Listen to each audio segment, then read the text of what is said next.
कि कुंडलिनी शक्ति कैसे जागृत होती है, इस विषय में थोड़ा सा हमको बताइए। जी देखिए, कुंडलिनी शक्ति महर्षि पतंजलि अपने आयुर्वेद रहस्य में लिखे हैं कि कुंडलिनी शक्ति हमारे मूलाधार चक्र में स्थित होती है और वो हमें और आप में नहीं, सभी मनुष्य के अंदर कुंडलिनी शक्ति स्थित है।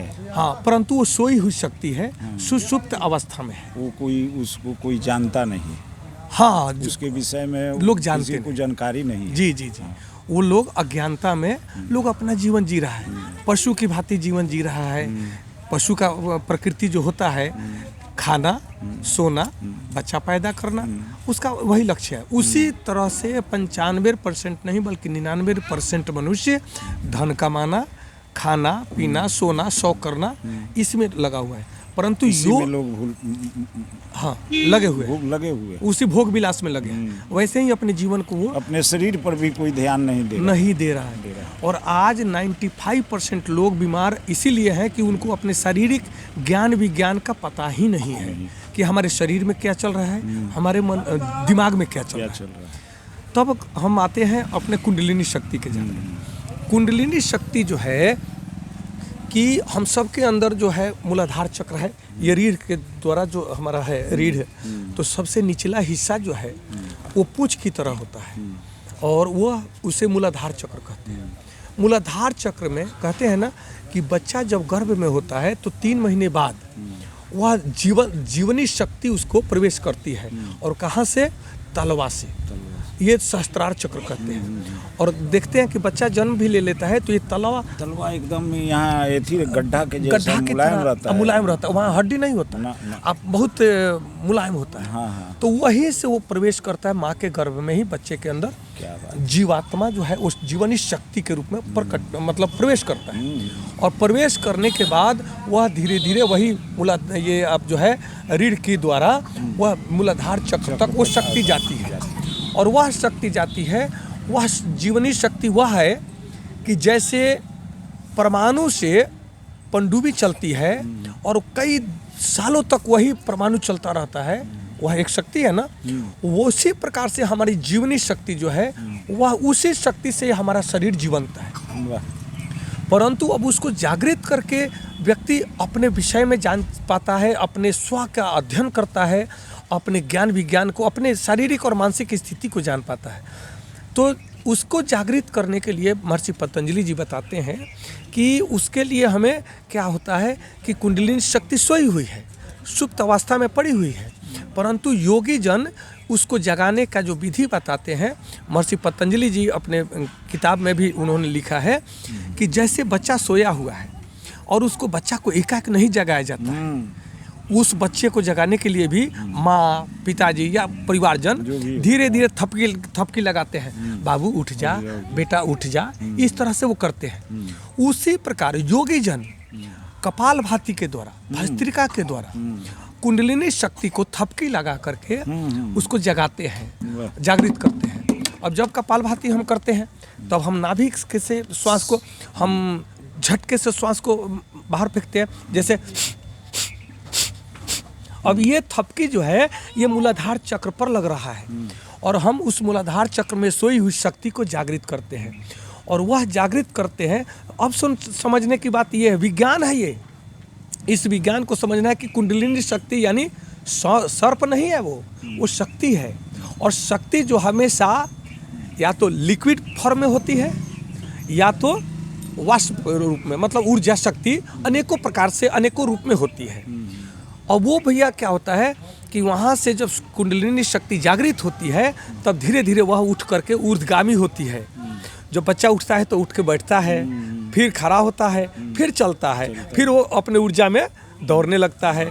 उसी तरह से हमारी कुंडलिनी शक्ति है। कहने को सब लोग कहता है कुंडलिनी शक्ति जागृत होने का मतलब है कि जब वह कुंडलिनी शक्ति एक लिक्विड फॉर्म में है और वह जब बार बार उसको उत्सर्जित किया जाता है, गर्मी पैदा किया जाता है, तब वह वाष्प बन करके वह कुंडलिनी शक्ति वह ऊपर उठती है तो स्वाधिष्ठान चक्र पर आती है। स्वाधिष्ठान चक्र खुलने लगता है। स्वाधिष्ठान चक्र के बाद ये मणिपुर चक्र जो नाभि चक्र कहा जाता है वो खुलने लगता है। अब कहा जाता है, यहाँ पे बात आई, लॉजिक को समझने की जरूरत है कि भगवान राम से विभीषण कहते हैं कि रावण के नाभि में अमृत है, अमृत है, हैं? उस अमृत के को अगर आप भेद देंगे तो रावण की मृत्यु होगी, अन्यथा रावण को कोई मार नहीं सकता। अब ये बात समझने की जरूरत है कि केवल रावण के नाभि में अमृत नहीं है, हमारे आपके सबके नाभि में अमृत है। और वह अमृत इसलिए कि यह केंद्र है, जैसे कहते हैं ना, ये संपूर्ण सृष्टि का केंद्र कैलाश पर्वत है जहाँ पे भगवान शिव विराजमान है। तो ये पूरे शरीर का केंद्र बिंदु हमारा नाभि चक्र है, जिसको हम मणिपुर चक्र कहते हैं। मणिपुर चक्र क्यों कहते हैं? क्योंकि ये मणि है, यहाँ मणि है, मणि है। 72,000 नस नाड़ियाँ हैं हमारे शरीर में, जिसका पोषण ये मणिपुर चक्र करता है। जब माँ के गर्भ में बच्चा रहता है, जी हाँ बोलिए, हाँ बोलिए, जी जी जी। मैं मोबाइल पर दिया था एक बार जी कि उसमें अलग अलग तेलों का उपयोग किया गया है कि इस नाभि में रात को सोने के समय जी करू तेल, जी हाँ, करू तेल लगा करके सोइए। उसके बाद नारियल का तेल, हर बादाम का तेल, अलग बादाम हाँ, का तेल, उस सब का ये लगा करके लगा, हाँ, जो कि आप बोले कि पूरे हर नस का यहाँ, हाँ, नाड़ियों का यहाँ केंद्र है, केंद्र है। जी जी। तो इस पर तेल लगाकर सोने से ये बीमारी ठीक होता है, ये तेल लगाइए नाभि में तो ये होता है, ये होता है, ये मैंने सुना। जी जी, ये सत्य है। हाँ, ये हमारे घर घर में ये हमारी माताएं, बहनें, दादी, नानी ये किया करती थी। हम अपने विरासत से जब हम अज्ञान हो जाते हैं, अनभिज्ञ हो गए, तब हम दर दर की ठोकरें खाने लगते हैं। कहते हैं ना, जब राजा का बेटा अपने राजसी ज्ञान को, विज्ञान को, अपने स्वभाव को भूल जाता है, तब वो भिखारी की तरह भिक्षा मांगता रहता है। आज हर आदमी भिक्षा मांग रहा है कि मेरे को स्वास्थ्य दे दो, मेरे को धन दे दो। ये विज्ञान है, स्वास्थ्य पाने का भी विज्ञान है और स्वास्थ्य खोने का भी विज्ञान है। गरीब होने का विज्ञान है तो धनवान होने का विज्ञान है। जो इस विज्ञान को जान जाता है वही धनवान होता है, वही स्वस्थ रहता है। इस पर भी चर्चा करते हैं, परंतु इस कुंडलिनी शक्ति के जागरण पर हम लोग, जी, ये होता क्या है सर कि वहाँ पे जब हम यहाँ पे 72,000 नस नाड़ियों का पोषण होता है माँ के गर्भ में। हाँ जी जी, माँ के गर्भ में जब बच्चा होता है तब यही नाल, नाभि का जो नाल है, माँ के नाल से जुड़ा रहता है। और वो माँ जो भी खाती है उसका वो सप्त धातुओं का जब पोषण होता है माँ का, तो वह सप्त धातुओं का नाभि के द्वारा बच्चों प्रवाह होता है बच्चे में, और उसी के सप्त धातुओं से बच्चे का पोषण होता है। तो जब क्या होता है, यही इसीलिए घर घर में विज्ञान है, माताओं, बहनों, दादी, नानी सब में। तो वो कहती थी, अरे बच्चा है गर्भ में तो गलत मत खाओ, खट्टा खाओगे तो उसको उल्टी आने लगी, गलत खाओगे तो उसको उल्टी आने लगी, उसका तबीयत बिगड़ जाएगा बच्चे का। तो सात्विक खान पान। और जब माँ गर्भवती होती है, बहुएं गर्भवती होती है, बेटियां गर्भवती होती हैं, तो देखिए मेंटली बहुत बड़ा उस पर प्रभाव पड़ता है, खान पान का बहुत बड़ा प्रभाव पड़ता है। तब उस घर में क्या होता है, बड़े बुजुर्ग जो थे, दादी, नानी, दादा, नाना, ये सब लोग घर में वीर पुरुषों का, देवता, भगवान, देवी सबका फोटो लगाएंगे। क्योंकि वो बहू जो गर्भवती है उसके नज़र हरदम दृष्टि जो पड़ेगा विशाल शक्तिशाली व्यक्तित्व पर पड़ेगा, तो उसके गर्भ से जो बच्चा होगा वो भी विशाल व्यक्तित्व वाला होगा। फिर उसके साथ बैठ कर के दादी नानी अच्छी अच्छी कहानियाँ कहती थी, वीर पुरुषों की, देवी देवताओं की कहानियाँ कहती थी, कि जो कि वो बच्चे के मेंटल में, माइंड में वह बच्चे का स्वभाव ऐसा ही बनेगा, जो कि हमारे महाभारत में दिया वो जिसमें आप अभिमन्यु प्रत्यक्ष प्रमाण है। चक्रव्यूह का तोड़ने का जी जी जी वो अर्जुन बोले कि कृष्ण भगवान, अर्जुन ने अपने पत्नी सुभद्रा से जो चक्रव्यूह में कहते हैं कि 8 वो तोड़ना था, 8 चक्रव्यूह का गेट तोड़ना था, तो 7 वो सुन चुका था और 8वां वो जो गेट था वो तोड़ना भी, अंदर जाने के लिए जो गेट तोड़ना था, मतलब वो व्यूह को तोड़ना था, तो वो अंदर जाने का वो सुन चुका था, परंतु एक गेट नहीं टूट रहा था, ध्यान रखना। तब वो कहे कि जब अर्जुन चले गए कहीं और, क्योंकि वहाँ से बहकाकर जयद्रथ अर्जुन को लेकर दूर चला जाता है। तब यहाँ अब वो चक्रव्यूह की बात आती है, लड़ाई यहाँ सर पे है। तब युधिष्ठिर बड़े परेशान हुए। तो भीम बोले कैसे होगा? तब वो अभिमन्यु आया कि चाचा श्री, मैं ये तोड़ सकता हूँ, अंदर जा सकता हूँ, परंतु मैं माँ के गर्भ में था तो 7 व्यूह को तोड़ने का मैं सीख गया था, 8वीं बार माँ को नींद आ गया था, मैं सुन न पाया। तो भीम कहते हैं कि एक तो मैं अपने गदा से तोड़ दूंगा, एक व्यूह को तो मैं अपने गदा से, बेटा अगर तू 7 तोड़ देगा तो 8वां तो मैं अपने गदा से तोड़ दूंगा। ये आता है ना उसमें, तो वो तोड़ दूंगा। तो बोला कि चाचा श्री मैं तैयार हूँ। और तो वो लड़ता हुआ वीर योद्धा की तरह वो अभिमन्यु अंदर जाता है और इनको भीम को इधर ही रोक लेते हैं, लोग उलझा देते हैं, द्रोणाचार्य वगैरह रोक लेते हैं। जयद्रथ तो उनको लेकर के चला गया था, तो वो रोक लिया था, ये इधर ही जयद्रथ वगैरह ने इनको रोक लिया भीम को। तब वो गया, वो 7वें दरवाजे जो व्यूह का रचना था 7वें तक तोड़ दिया। और 8वें में जब वो प्रवेश करता है तो वहाँ पे कर्ण, दुर्योधन, ये सारे दुशासन वगैरह थे और सब मिल करके उसको अकेले में फिर वध कर देते हैं। तो समझने की बात यहाँ पे ये है, हम लोगों ने एक दृष्टांत जो हमारे प्रत्यक्ष सामने है इसको हमने रखा, परंतु समझने की बात ये है, विवाह जो मनाया जाता है हमारे सनातन धर्म में, विवाह उत्सव है। 2 जीवन को एक मिला करके एक गृहस्थ आश्रम में प्रवेश करवाया जाता है। गौर करना कितना बड़ा सिद्धांत है भैया, कि जब बच्ची बड़ी होती है तो बच्ची को बार बार माता पिता सिखलाते हैं, किसी बच्चों के तरफ, लड़कों के तरफ आंख उलट के नहीं देखना। लड़कों से कहा जाता है उसको बहन मानना, विद्यालय में कॉलेज में जा रहे हो तो लड़की है तो बहन मानना, सिस्टर मानना। परंतु उसी लड़की को एक दिन माता पिता ही एक अनजान लड़के से पानी ग्रहण करा करके, हाथ पकड़ा करके उसको सौंप देते हैं कि बेटा जाओ अपना घर बसाओ। अब रहा बात ये, सनातन धर्म का एक एक जो लॉजिक है वो सब सिद्धांत है, विज्ञान है। अब विवाह जो होता है इसमें ये विधान है कि आप संतान उत्पत्ति जैसा चाहोगे वैसा ही कर सकते हो। अगर चाहोगे तो राजा बनाना चाहते हो तो उस प्रवृत्ति से, जबकि उस समय गुरु लोग राजाओं को कहते थे कि आपको रानीवास में इतना समय पर प्रवेश करना है, गर्भाधान कब करना है, ये सबका विधि विधान और समय होता था, काल होता था। तब बात आती है ये कि इस विज्ञान को जानना जरूरी है, कुंडलिनी शक्ति का। तो वह जब गर्म होता है, जब से पानी गर्म होता है तो वाष्प बन करके ऊपर की ओर उठता है। यानी कपालभाति महर्षि पतंजलि कहते हैं कि साधक को चाहिए कि धीरे धीरे कपालभाति करते हुए अपनी क्षमता को बढ़ाए और उसको तीव्रता की ओर आगे बढ़ाएगा, तब वो गर्मी पहुँचेगा यहाँ मूलाधार चक्र में। तब सोई हुई कुंडलिनी शक्ति ऊपर की ओर उठती है, तब वो स्वाधिष्ठान चक्र, मणिपुर चक्र और मणिपुर चक्र से वो अनाहत चक्र, हृदय चक्र। ध्यान रखना, जैसे जैसे ऊपर उठती है इसका बड़ा विज्ञान है।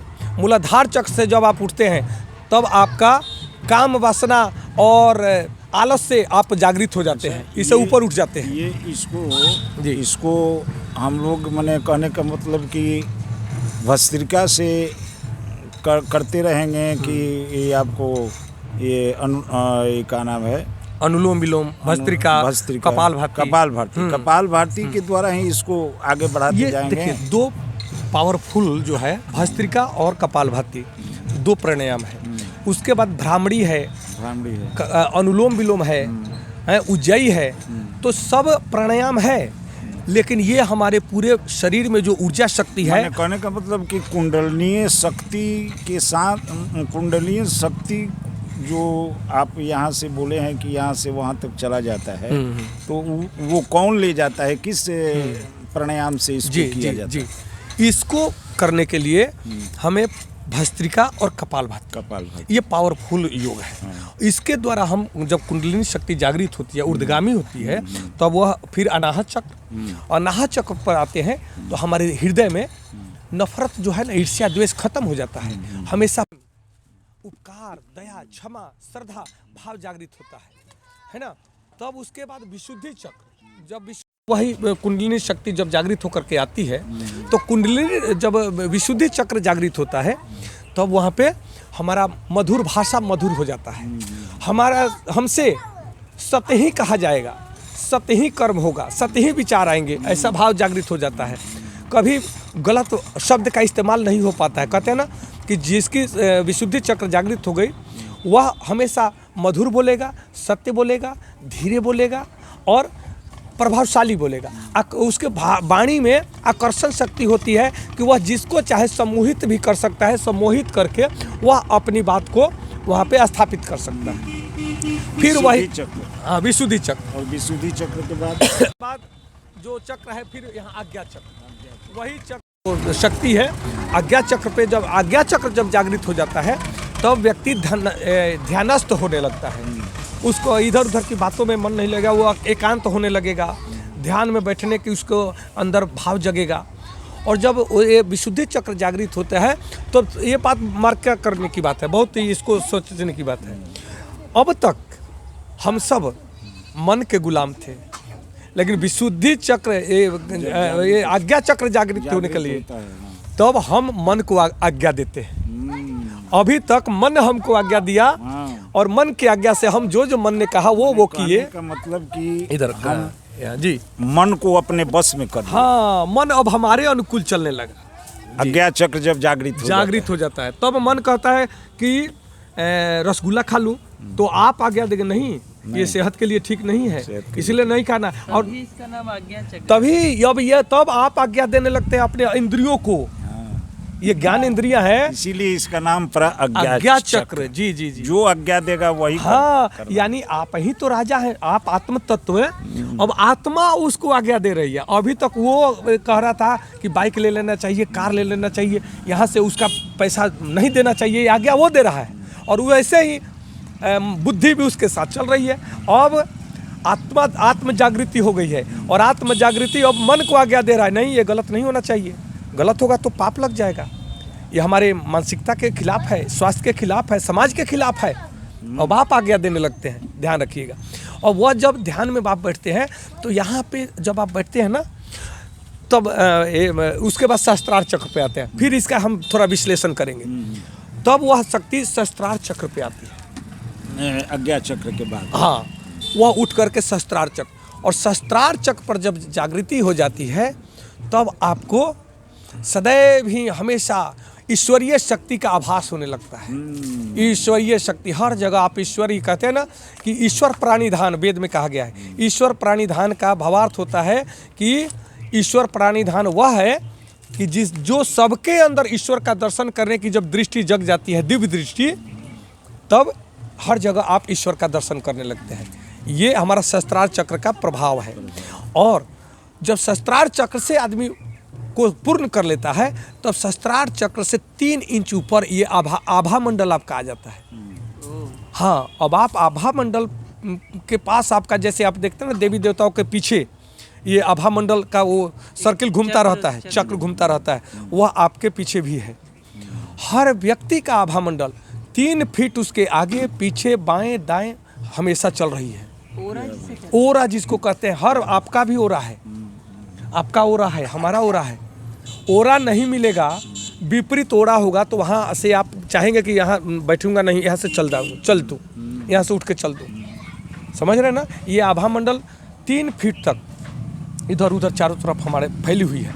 और उस समय व्यक्ति का यहाँ 3 इंच ऊपर आभा मंडल पर जब ये शक्ति आती है, वो व्यक्ति समाधि की स्थिति में होता है और ब्रह्मांडीय शक्ति से कनेक्ट हो जाता है। और उसको क्या होना है वर्तमान में, भूत में, भविष्य में, वो सब कुछ त्रिकालदर्शी हो जाता है। ये ध्यान रखना। अब एक छोटी सी बात बताना मैंने भूल गया कि ये आज्ञा चक्र जो कहते हैं, इसके पीछे भैया जैसे 2 दृष्टि है, ये चर्म चक्षु है। और जिसको कहा गया ये दिव्य दृष्टि, भगवान शिव के पास जो तीसरा नेत्र की चर्चा होती है, वह तीसरा नेत्र भगवान ने हम सबको दिया है। और ये एक रिसर्च भी है, विज्ञान ने साबित कर दिया है कि ये आज्ञा चक्र के पीछे एक ऐसी दृष्टि है, जो आँख है, जिसमें रेटिना वगैरह सब कुछ है।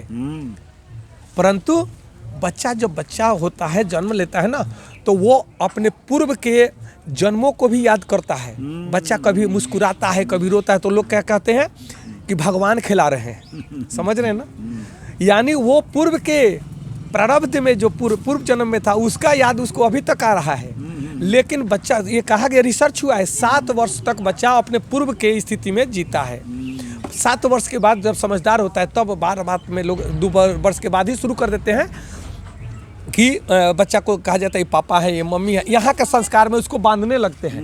जब यहाँ का संस्कार प्रभावी हो जाता है तो बच्चा पूर्व का संस्कार भूल जाता है, अब ये इस संसार में वो लिप्त हो जाता है।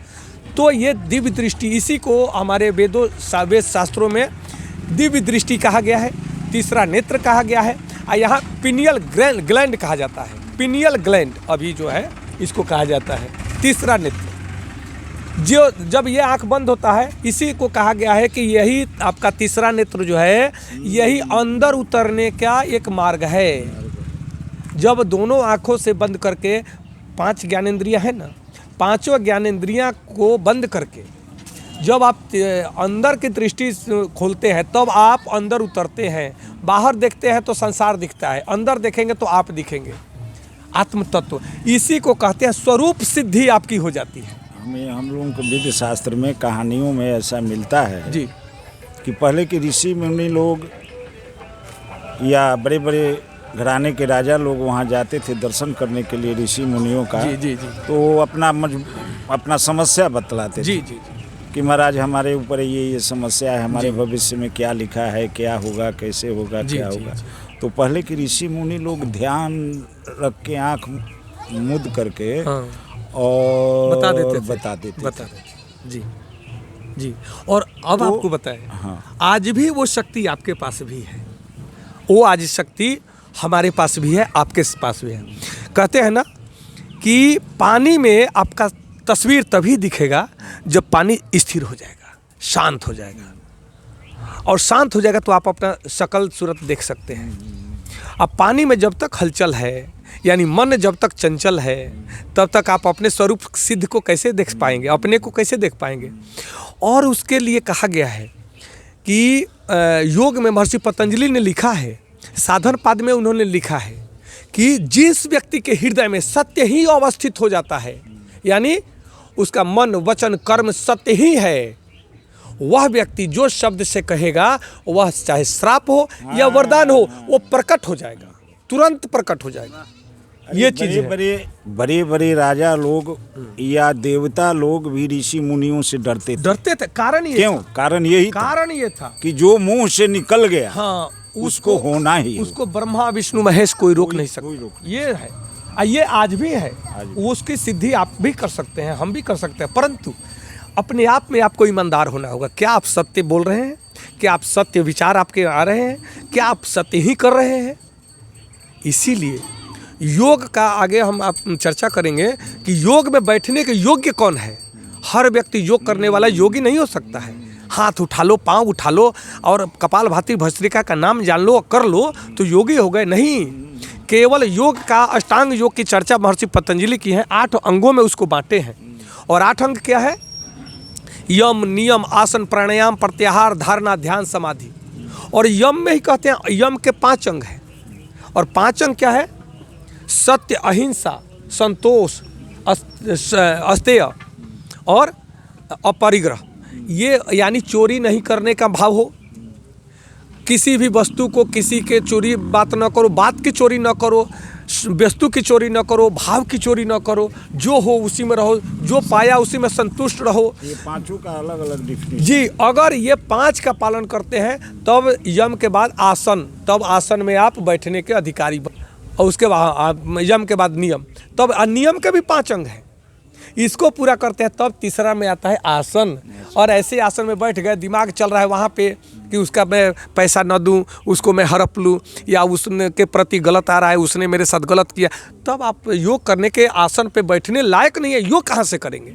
ये इस भाव को समझना है। सर, तो कपाल भाती से ही हो जाएगा या भस्त्रिका से? मतलब दोनों में क्या बेहतर है? दोनों ही बेहतर है, दोनों शक्तिशाली है।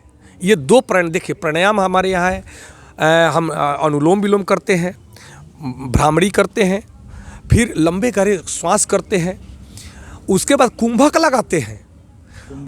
कुंभक लगाते हैं। कुंभक होता है कि कुंभक जब की बात आती है तो कहते हैं एक रेचक एक पूरक, और कुंभक। रेचक यानी कि श्वास को छोड़ना और पूरक यानी श्वास को लेना, है ना। तो श्वास आपको ठहरना होता है 1 मिनट 1.5 मिनट, मुनि लोग ज़्यादा भी कर लेते हैं, हम भी 1.5 मिनट तक ठहर लेते हैं। फिर हाँ, श्वास भर करके, क्योंकि हमारा फेफड़ा जो कार्य करता है 70% फेफड़ा से कोई इस्तेमाल करता नहीं है। हर व्यक्ति 30% ही फेफड़े का इस्तेमाल करता है आम भाषा में, आम बोलचाल में, आम लाइफ जीने में, लेकिन 70% फेफड़े का इस्तेमाल नहीं होता। अब ये क्या कुंभक है, देखो आपको करके दिखाता हूँ। जैसे हम इसको करते हैं, पूरी तरह से लंबे गहरे श्वास हम भरेंगे,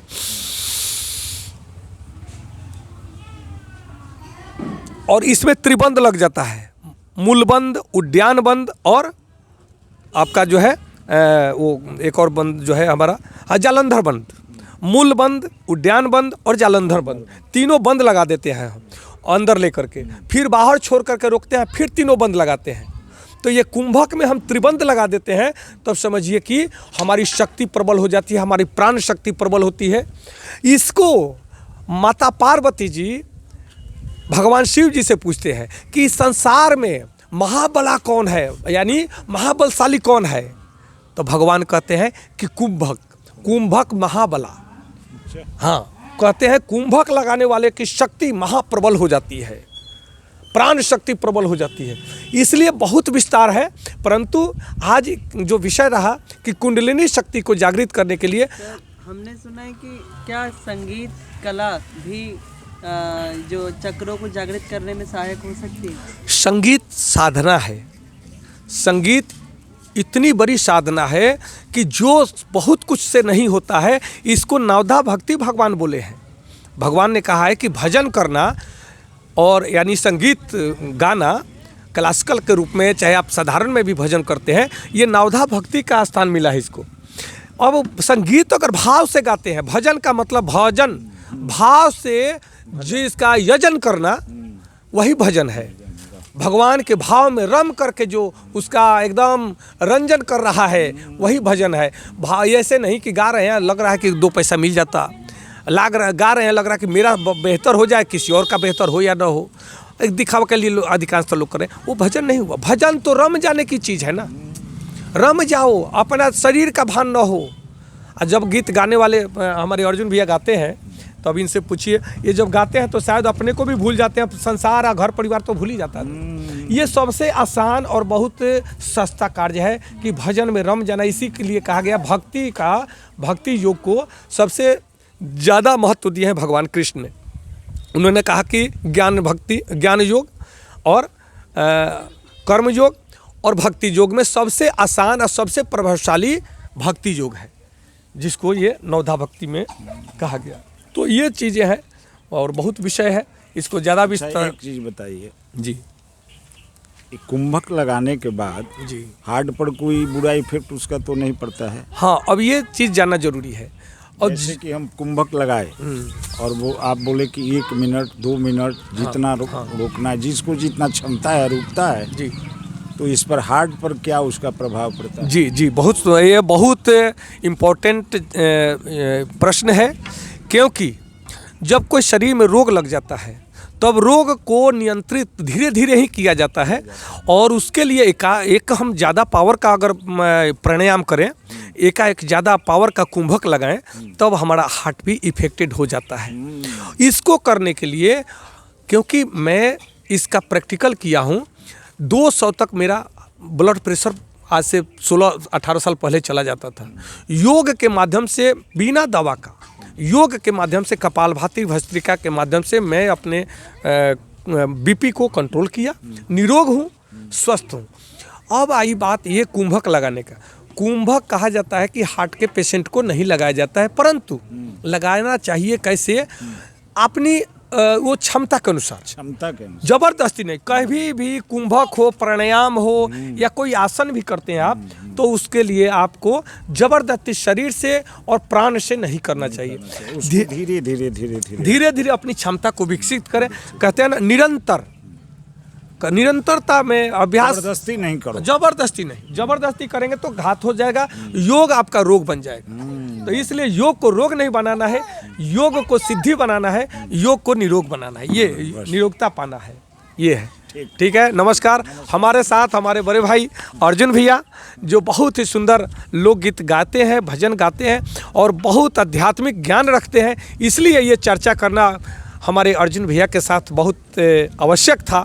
गांव पे आए हैं, इस वातावरण में हमें बहुत पौराणिक चीज़ें मिलती है, तो यहाँ से सीख करके और जब हम अध्ययन करते हैं वेद उपनिषदों का, तब हमें और वैज्ञानिक तथ्यों पर इसको आधारित करके कसौटी पर कसते हैं, तब लगता है कि जो चीज़ आज विदेशों में बेचा जा रहा है वे हमारे घर घर में, हमारे ऋषि मुनियों ने हमारे घर घर में उसको प्रचारित कर